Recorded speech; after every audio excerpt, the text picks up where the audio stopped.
Penjabat Gubernur Aceh Ahmad Marzuki melantik Sekretaris Daerah Kota Langsa, Insinyur Said Mahdum Majid, menjadi penjabat Wali Kota Langsa di Anjung Monmata Komplek Meligo Gubernur Aceh pada Senin 29 Agustus 2022.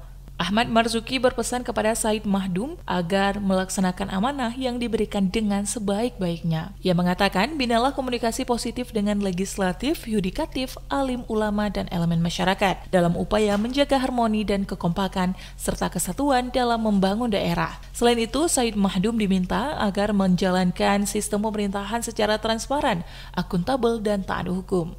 Pemerintah Aceh baru-baru ini telah meluncurkan gerakan imunisasi dan stunting Aceh atau GISA sebagai upaya penurunan angka stunting Aceh sekaligus meningkatkan capaian imunisasi pada anak. Oleh karena itu, Ahmad Marzuki meminta dukungan Said Mahdum agar melaksanakan gerakan itu dengan sebaik-baiknya agar generasi Aceh ke depan bebas stunting dan lebih sehat dan juga menjadi SDM yang unggul dalam berbagai bidang.